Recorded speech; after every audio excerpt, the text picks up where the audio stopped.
Bonjour et bienvenue dans mes lubies. Aujourd'hui, en fait, ça fait un petit bout de temps que j'ai pas filmé. Les dernières semaines ont été super occupées. Je suis en préparation de ma saison 2023 avec le Petit Forestier. Donc, j'ai fait des soumissions. Je suis beaucoup dans les équipements aussi, faire de la maintenance.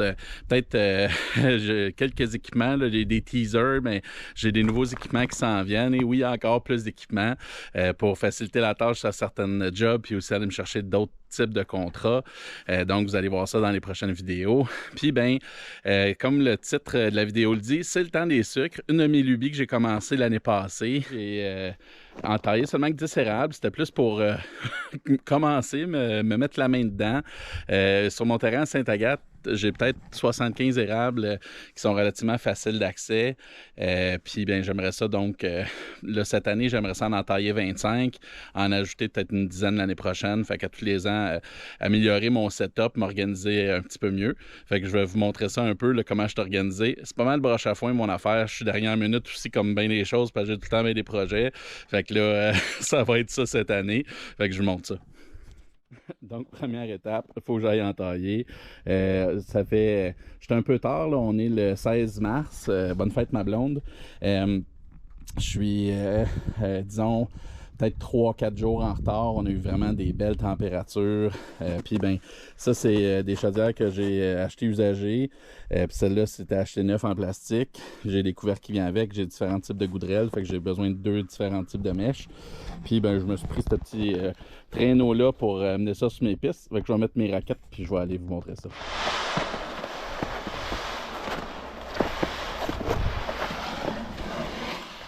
Bon, voici le premier premier érable que je vais entailler. Ils sont pas énormes, mes érables. J'en ai qui sont limite. On parle de 20-25 cm de diamètre pour que ça vaille la peine d'être entaillé. Puis, celui-là, il est aussi magané un peu.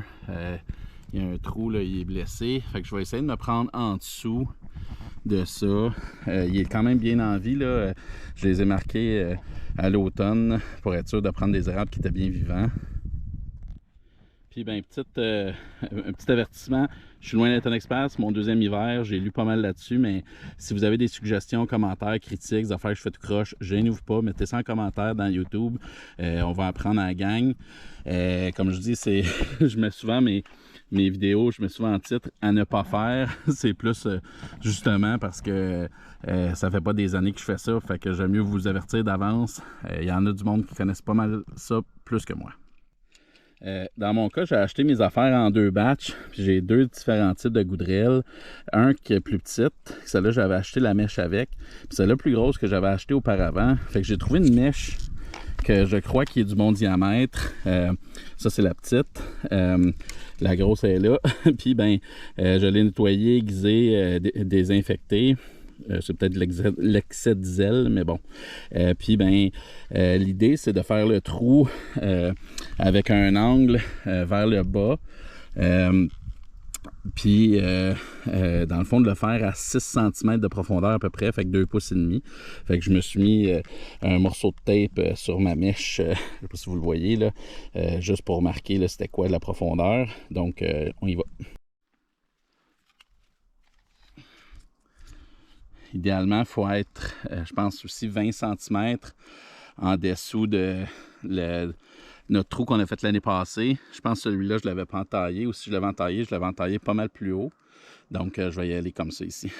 Un petit degré vers le bas, pas trop.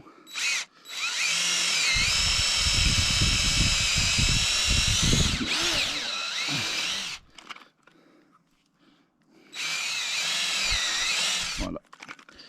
Juste être la bonne profondeur. Moi, c'est ma mesure, c'est comme ça ici. Ça coule, vite, ça coule. Voilà, on lance ça bien comme il faut. Servir de madrille comme marteau, c'est pas idéal, mais ça n'a pas besoin d'être tapé en fou. Voilà, c'est parti, ça coule. Donc, on met les chaudières. Ensuite, on met le couvercle. J'ai juste glissé comme ça.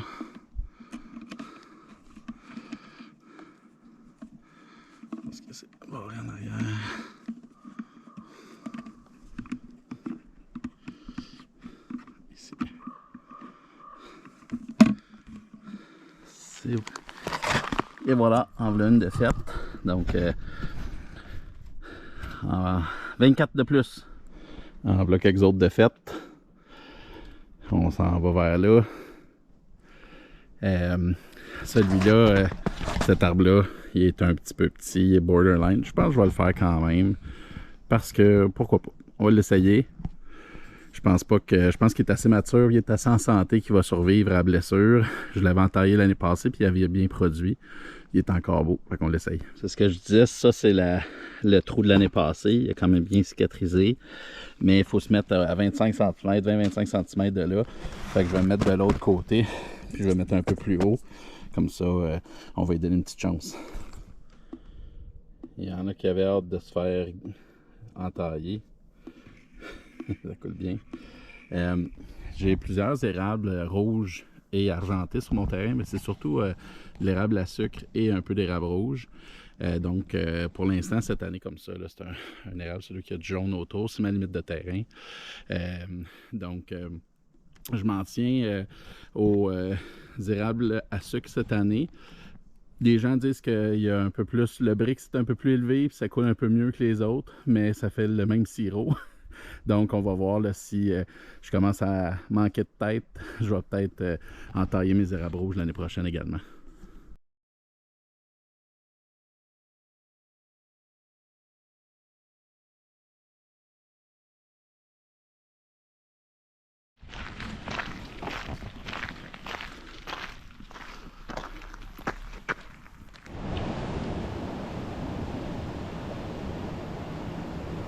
Loin des grizzlies, et les grizzlies s'en fichent pas mal des lynx.